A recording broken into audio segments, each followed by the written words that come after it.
It's my new direction. It's the thing that I think about every single day now, and it's not a job. It's not work. It's not drudgery. It's the fact that I should have died and didn't for various reasons, and I'm here. I was given that second chance. I thought going through the ash, the phoenix rising from the ashes. And for my story, that rising is now going, look, I have everything in life that I can possibly want, almost.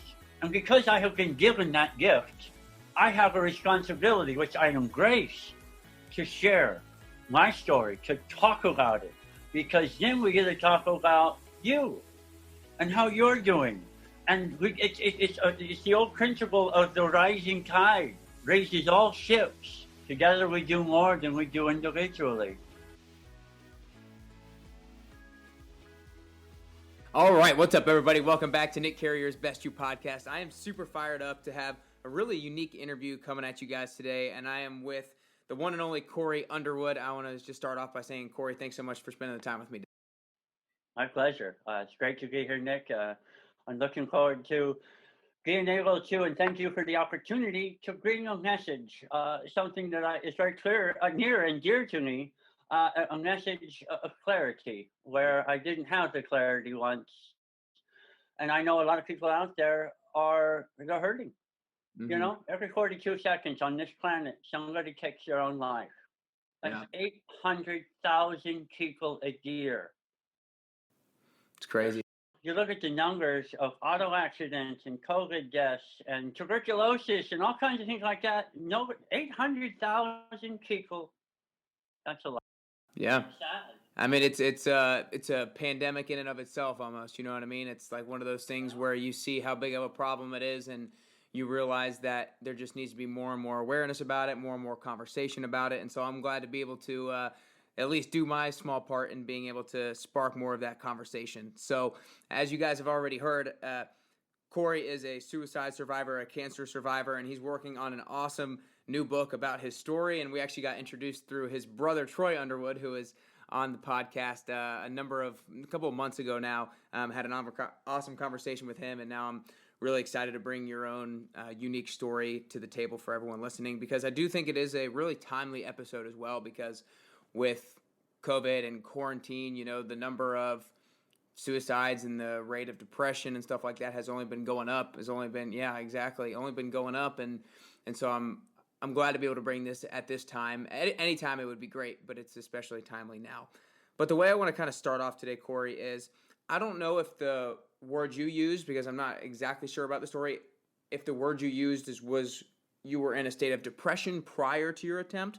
But I want you to kind of talk about, was there ever a time where you felt like you started to feel yourself drift into a state of depression or start to drift into a state of darkness? And what was that kind of transition time like?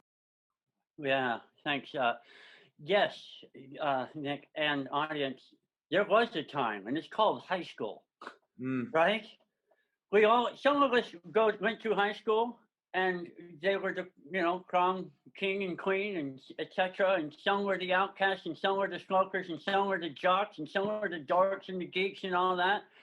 And, I didn't have a terrible high school. I'm not saying that. But that was the first time in finding my own social identity that I got to a point where I felt so awkward in my own skin that I became very depressed. And it affected me. And it's still to this day, I can remember specific social settings and things like that. And also, a classmate of mine, Trey, was an excellent athlete. He was a great scholar.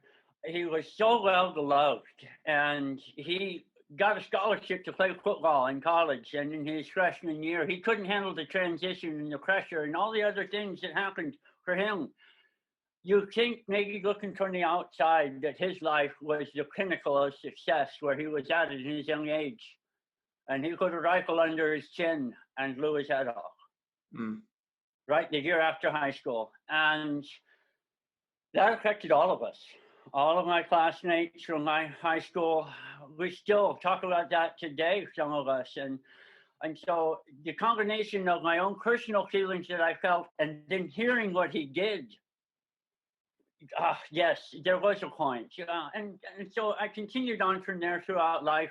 But as I got older and as I went into my mid 40s, I hit roadblocks that I couldn't have experienced when I was a young man. Right. Business failures, business successes, marriage, relationships, failures, business failures, relationship failures, coupled with self doubt, coupled with drinking. I drank and I drank excessively. I was a highly functional alcoholic. I succeeded in the corporate environment. Hmm. You know, buying drinks and taking clients to dinner, I was good at it. The thing is, I didn't want to stop drinking. I didn't want the party to end. I liked it. I liked it a lot. And continued to contribute to my success in social circles and continued to deteriorate me from the inside.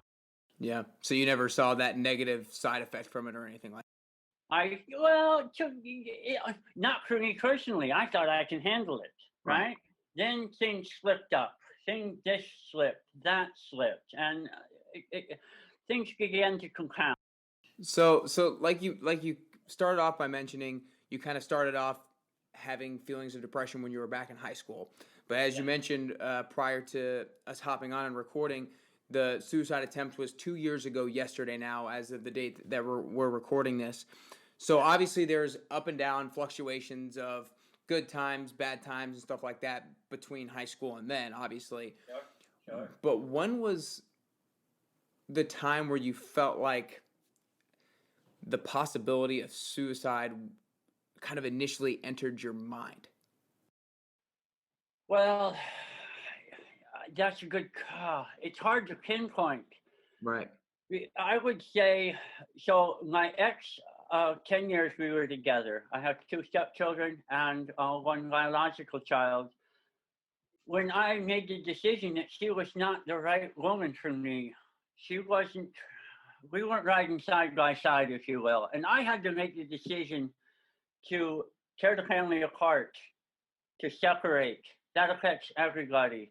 And taking the family picture for me down off the living room wall, it hung above the TV. Taking that down off the wall Mm. was like the symbolic gesture of collapse, destruction, and failure.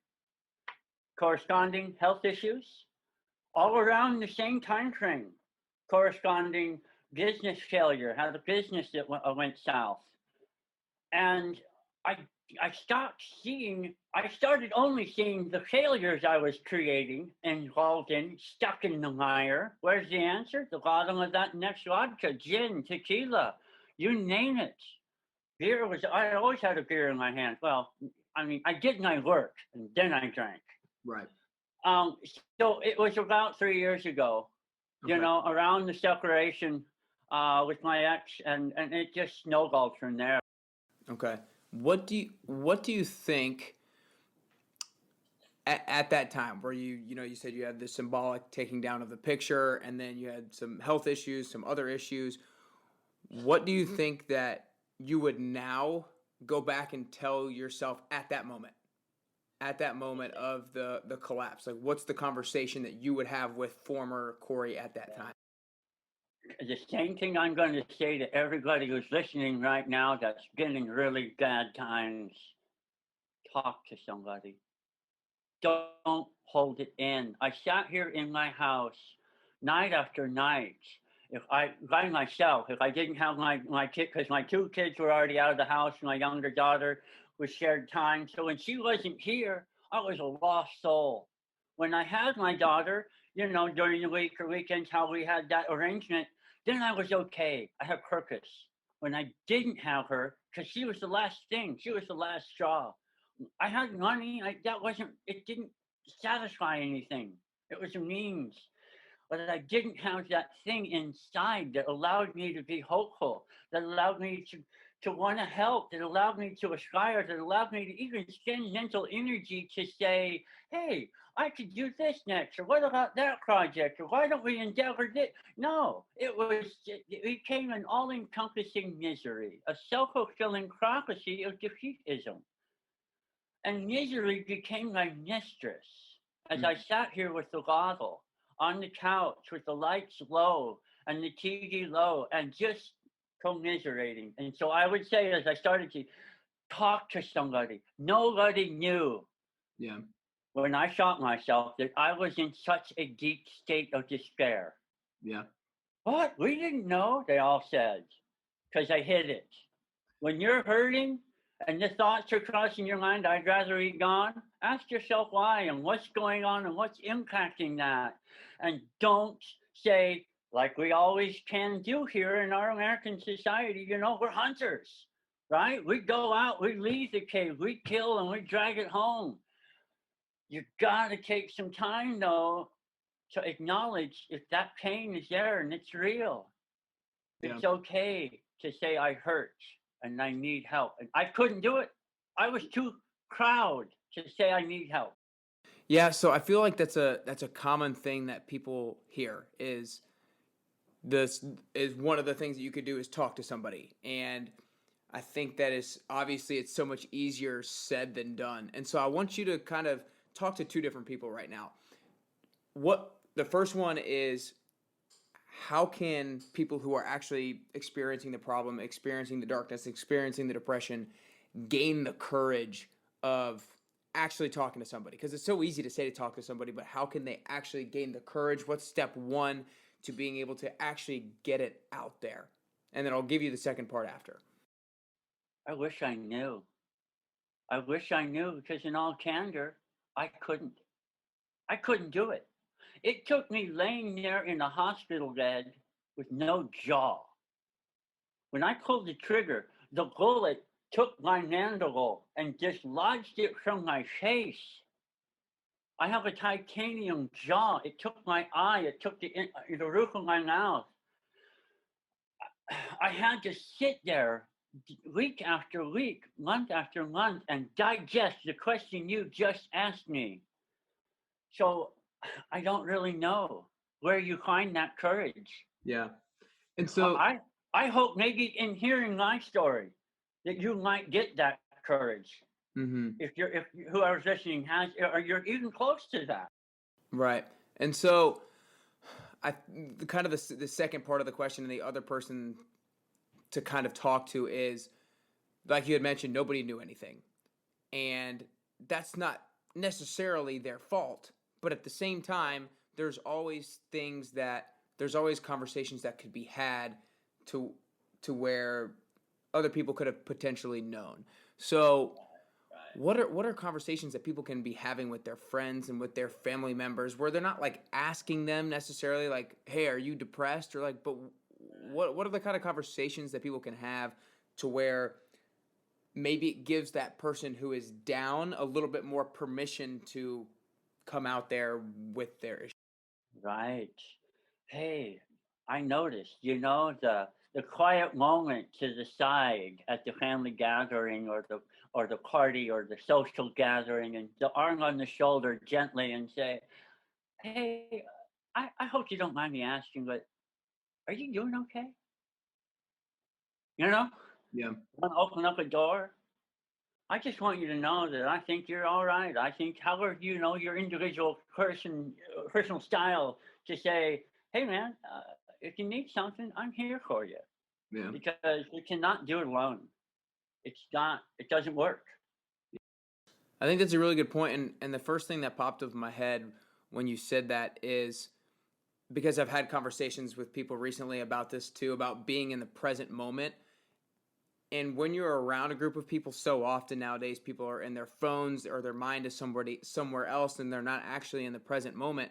And if you're not in the present moment, then you can't be aware of those things. You're not going to be aware of when somebody is being quiet and not maybe talking when they would normally talk, or they're not as jovial as they normally might be.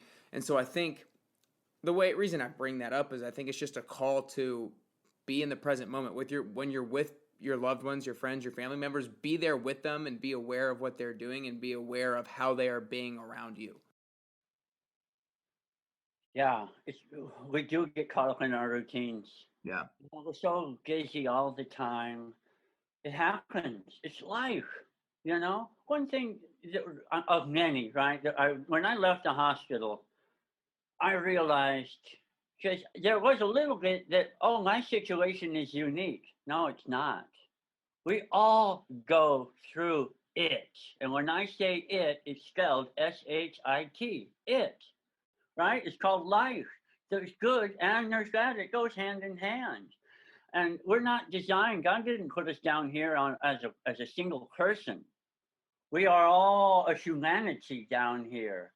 And to come back to your other question about what can you do or what can you ask, and this is pray, Mm. whatever that means to you individually. I don't want to discuss religion. I've done that. It's very fruitless, unfortunately. But spirituality and there is God. I'm just if you have the time, I'll tell you the whole story. Maybe not all today, but I don't have as much faith as I used to in life because faith is also a function of believing something that you are not sure of. You don't have the knowledge. I've experienced some things in my life, and I'm aware there is God. God is there.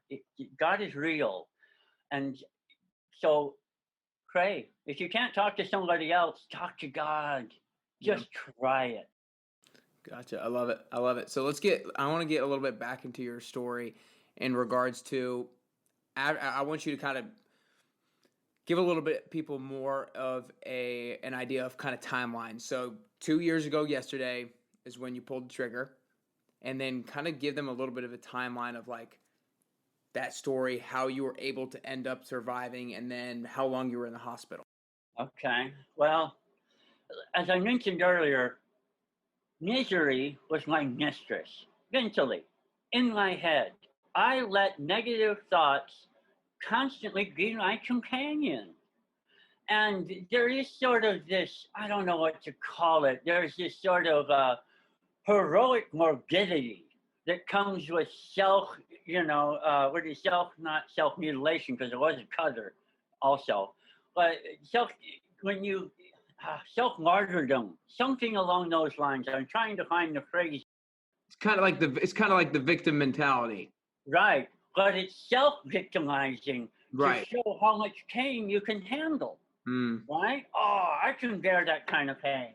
So anyway, that's where I am. I'm stuck in that. And I was thinking about, I laid there on my bed at night before I would pass out with my 9mm with some regularity and set it to the head on my pillow and think to myself, is there anything else in life that I want to do before I check out? How do I want to check out? I've resolved a weapon, right? There's other ways to do it. Hang yourself, blah, blah, blah. I kept thinking about how I wanted to check out because my day to day was filled with constant roadblocks. I put a lot of those in the way myself. And I had to learn to take responsibility for that. It's taking a while. But I thought about it all too often. On on Friday, the day I pulled the trigger, I was not planning to kill myself that day. A friend of mine is a funeral home director. I went out, ran some errands. I drove by the funeral home. He wasn't there. I went to a friend and I gave him an envelope with a name on it. The name was my stepdaughter's first grandchild, Riley, who passed at birth. She was stillborn. And the all the funeral arrangements and all the burial costs were absorbed by a very dear friend of mine, Dan. Riley was her name. And that was a tragic time for our family, several years prior, when things were still whole, so to speak. And I wrote Riley's name on the envelope full of cash and left it for him. It was that time. Later that afternoon, I picked my daughter up and the other kids from school. It wasn't my weekend, so I came home and my daughter went to play. And I was now stuck in another weekend of whatever it was that I was going to do. And I was sick and tired of punching holes in the walls and cutting things and breaking things in my frustration. Because when I didn't have her, I was just lost and loose cannon. So she had left now I have this weekend ahead of me. What am I going to do? So I drove to the liquor store because I was out of booze. And I pulled up in front of the liquor store. I got so mad at myself in that moment. I, I'm slamming my hands against the steering wheel and I'm yelling at God and the devil and I don't know anybody that walked by and myself. And I said, I would rather be dead than be a useless drunk. So I backed the car up and I drove back around behind the liquor store. And I made one last phone call because I knew it was my time. And there was clarity for me in that. There was resolution in that. And there was a very calm sense of okayness. That's not the right word, but I called my son and I said my goodbyes. And when I hung up the phone, I put the gun under my chin and I didn't hesitate anymore. It was so serene in that moment, and I pulled the trigger. I didn't know if I was dead or not dead in that moment now. The 45, I used a hollow point thinking that a hollow point's going to create maximum damage, right? I didn't want to be those one-offs that shot themselves, became disfigured, became disabled, and became a non-functioning component of humanity, and now a sob story for people that, oh, that's so tragic. I just wanted to be gone. And so I may not get right now to get into the rest of what happened then, but that's what led up to it. That was, it just sort of came together at that time. Okay. So I want to kind of, that's a crazy story. Everybody's going to have to pause a little bit after that. I know for me, that's just like one of those things where I'm just sitting here with chills and have to take a deep breath to respond. But I appreciate you sharing that story and going in depth there. I think it's really important for people to hear, and is kind of gives a little bit of an insight to some people who are going through some things, and can motivate people to help and be a part of furthering this conversation. But so you went to the hospital, obviously, and how long were you in the hospital? And when you were in there, what allowed you to kind of make the mindset shift of like, I am now like grateful for being alive? That didn't really happen in the hospital. In the I was okay. in the hospital for 8 months. Well, let's start with the 8 months then. What is going? That's a long time. That's a long time. I mean, I know obviously it's a long time to give one simple answer to, but what's going through your head? Yeah. Well, so first, I'm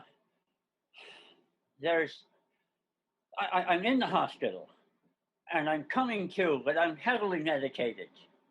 And I had grandiose hallucinations. Holy moly. We'll touch on that another time.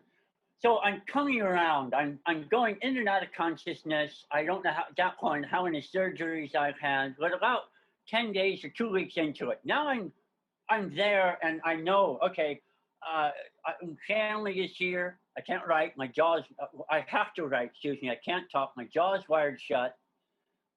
This is all bandaged, and now I'm feeling shame. I'm feeling shame because I forced all my family members to show up at the hospital, and I'm alive, and they had to change their schedules, which they gladly did, but it was a selfish act on my part. I wanted to go to the funeral, say nice things every year. We missed Cory. He was such a great guy. I don't understand why he had to do that. Right? That's what I wanted. Have the nice memory, not this mess. Now that, holy crap, I'm alive. And by the way, because of the failed business, I didn't have health insurance. I didn't need health insurance where I was going. Yeah. That turned into $3.4 million in 8 months of bills. Wow. Ta-da. So how much money did you make along the way? Not 3.4 million, so I'm back to negative. Oh. So I'm laying there and I have family and I have friends that are showing up and I have to deal with the shame that I have them standing here. And all they did was express love to me. Love, kindness, compassion. And I didn't know how to receive that because I didn't love myself. Yeah. Not to get too scriptural, but it says somewhere in this really cool book, love God with your heart, mind, and soul. And the second is like unto it, love your neighbor as thyself. I look at that as a threefold commandment, including love yourself. I didn't. Now I'm there, hurt, I'm injured, and all these people are showing me who I thought didn't care to the extent that they did. They're showing me love and I can't receive it. I don't know how to receive it. Yeah. That was my journey. And it took me a long time, months. So I journaled and I journaled and I journaled. Ta-da, segue to the book, right? I kept writing things down about this journey for me of learning to accept the fact that that somebody loves me, they love me more than I love myself. So I think that's a great segue into everybody has had the feeling to some degree or another of feeling shame towards themselves. This feeling shameful, not necessarily to maybe the degree that you would have felt it, but what is, like you said, you started journaling, but what's maybe one of the first steps mentally that you had to make in order to start getting out of that feeling of shame? I had to learn to forgive myself.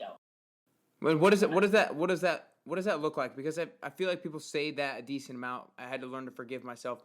What does that look like and feel like when inside of your head? Well, let me paint the story for you.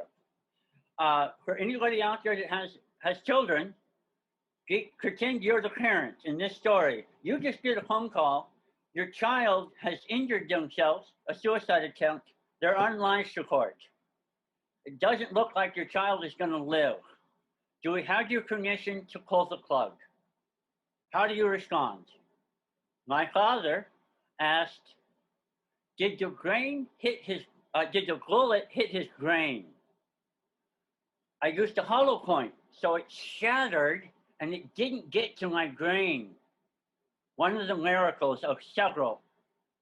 I used the wrong bullet. If I'd used a slug, anyway, so I put myself in the position to force my dad to make the decision as to whether or not I lived. And in that moment, he had to make that decision. And he asked, did the bullet get his brain? No. And he said, do everything you possibly can to save him. I didn't want to be saved. So how do you learn how to go from that to saying, you know what, I'm okay, I'm all right? It's everybody's personal journey. And for me to get over the hurdle of the turning of the tide, I had to have a contrite spirit. I was broken at that point, truly. And I began to pray. Mm-hmm. Simple. Talking out loud. Still short. God, what the fuck? You know, the severity of the situation. And one little prayer led to another. One little step back, 2 steps forward. That's kind of the gist of it. You know? Yeah. So let's see. 2 years ago was with the attempt. 8 months afterwards, you were out of the hospital. Over that 16-month span from out of the hospital until now, what have been some of your most important daily and weekly habits or routines that have gotten you to a better place and kept you in a better place? Well, I pray more than I ever used to, right? And when I say pray, I hope people aren't putting that necessarily in that religious context. It's communication with your creator. Just listen a little, and that's there. I haven't grabbed a beer. I didn't grab a bottle of vodka, And I can assure you, there have been a handful of times when I kind of wanted to, because I liked it. I liked the party. I liked it was the escape. I was the grandioser Cory.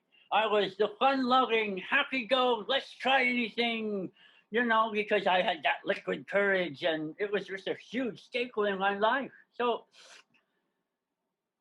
since then, learning a new routine of sobriety, not drinking, you know, and walking, having a routine of exercise, having a routine. So items for me personally, I walk every day. I can't run. One of the things they had to do, I've had 22 surgeries so far and I'm not done, but they had to snap my leg to take out bone and blood vessel and tendons. I have several graft sites. Well, I had to relearn to walk from a broken leg. So I went from the cane to walking a few steps to now I walk about 3 miles a day. It feels so good. That's my time to just sort of soak it in.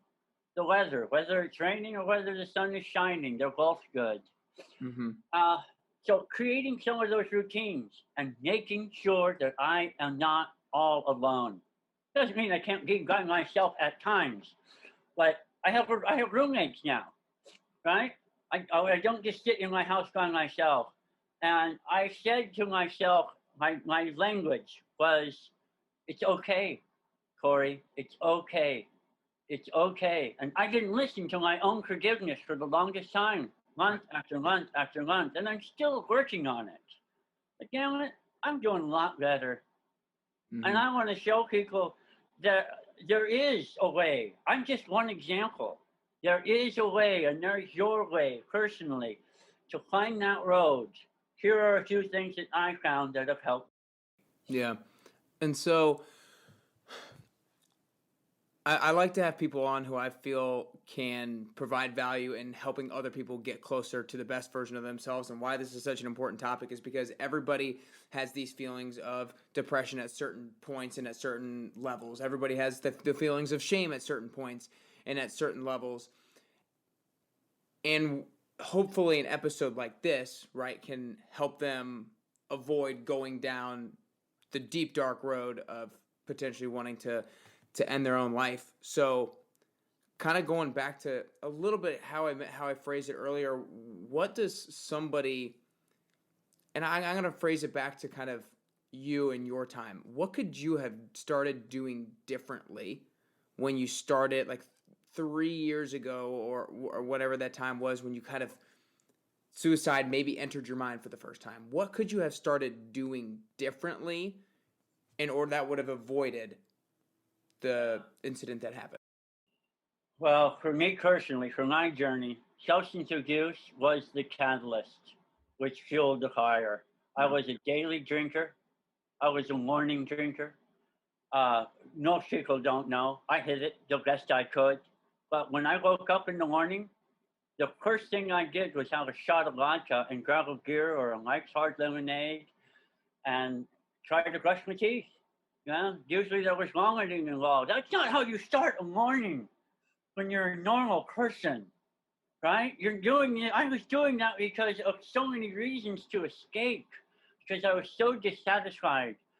And at that time, so drinking too much, way too much. It's not just a little, it's excessive, and it's all the time, with rare exception. And the other thing that I could have done, should have done, wish I could have told myself, along with having some kind of physical routine, having some kind of social routine, right? I talk about walking for me, reading. So some of the most basic things, finding something to read to get into your mind a separate thought thread than the negative. Don't focus on the troubles, right? I wasn't able to do that. I only spent my time thinking about what had failed, what had gone wrong, what was broken, and what wasn't right about it. Yeah.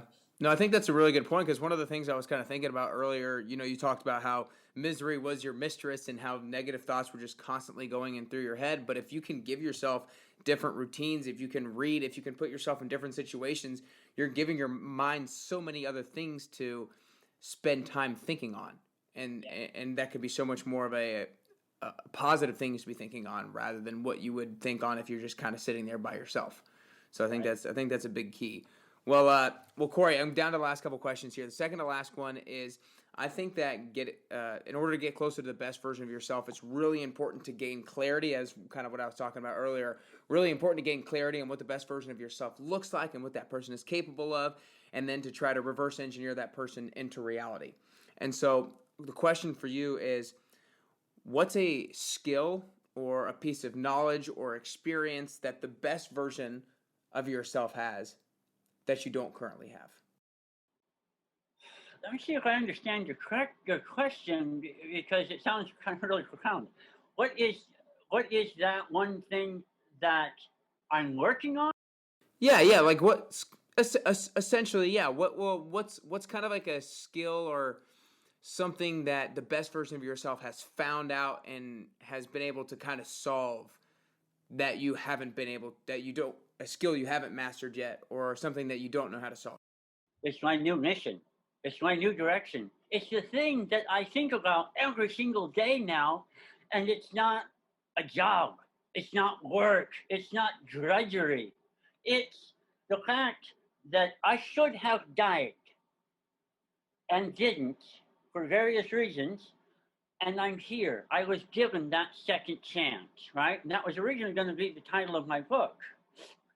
But I thought, going through the ash, the phoenix rising from the ashes. And for my story, that rising is now going, look, I have everything in life that I can possibly want, almost, right? And because I have been given that gift, I have a responsibility, which I embrace, to share my story, to talk about it, because then we get to talk about you and how you're doing. And it's the old principle of the rising tide raises all ships. Together we do more than we do individually. And it's such a blessing for me to be able to be a part of this now. And meeting people, Nick, like yourself, that I've never met before. Why did this come together? Because of a series of events, right? Well, when I was sitting there in the hospital with my notepad and my diary and writing, I didn't picture this. I didn't see these exciting things coming together, knowing last week when I was chatting with friends going, check this out. There's this guy, Nick, and he does a podcast, and I've been invited to come in and chat with him. It feels so good to be excited about things like this. And so, anyway. Yeah, no, I love it. I love it. And I think everybody can feel your passion and hear your passion for your mission. And I think that's super cool. And I think that that's just a huge thing in terms of everybody's level of fulfillment and satisfaction, is having something that makes their heart go on fire and makes them lit up and something to progress towards. So that's really cool. Well, before I ask the last question, Cory, I want to acknowledge you to start, because of your vulnerability and your ability to rehash and share your story, because I'm sure it's not something that's easy to share at all, and to kind of revisit what was going on in your head back in those times. So I really appreciate you being able to share that, because I think it is so important for both people who are going through something similar. It gives them permission to be okay with telling somebody else about it, but it also is important for people who are maybe not experiencing that right now, to be able to realize that, other people like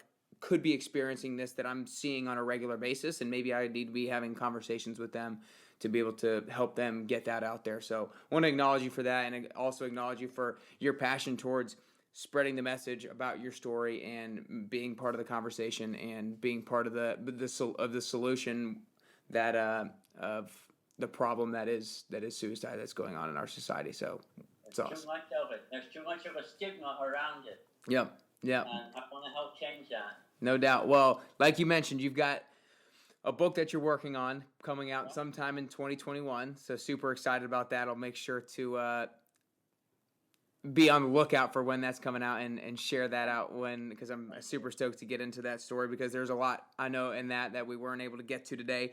But make sure you guys follow him on LinkedIn at Cory Underwood, and I'll have that linked up in the show notes as well. Is there any place else that people should follow you and get more information? Yeah, so Facebook and LinkedIn, but I just yesterday got the domain name howsuicidesavedmylife.com. And all I did right now is it's under construction, but I put my Yahoo email up there and my name, and I'll continue to add more so that if people want to reach out as we work together and enjoy. This life isn't meant to be misery and pain in and of itself. It's also wondrous, and it's so nice to have a time of reprise from the mental anguish and feel good and be happy and be a better me and you be a better you, some better living. Yeah. Amen. So thank you, Nick. I appreciate this opportunity very much. Of course. It was my pleasure. Well, Cory, last question is, I think that getting closer to the best version of ourselves is a constant journey, and I also think it's a very unique journey. I think the way that I'm going to get closer to the best version of myself is going to be a little bit different than the way that you get closer to the best version of yourself. So for you personally, if there are 3 things that you can currently do or 3 things that you can currently work on to get closer to the best version of Cory Underwood that you could possibly be, what are those 3 things that you could currently do or work on? Wow, 3 things right now, daily. So first and foremost for me is to be above the dirt. I'm not 6 feet under. And since I can take that breath, it's to continue on. For me personally, this is not a stigma to other people. I admire the people who can socially drink and shut it off. I couldn't. So for me, I need to not drink. 2, I need to stay active and physically. And 3, reading and doing something to activate my mind mentally. Those are my 3 things. I love it. 3 great things. I appreciate it, Cory. That's all we got today. Thank you very much. Talk soon.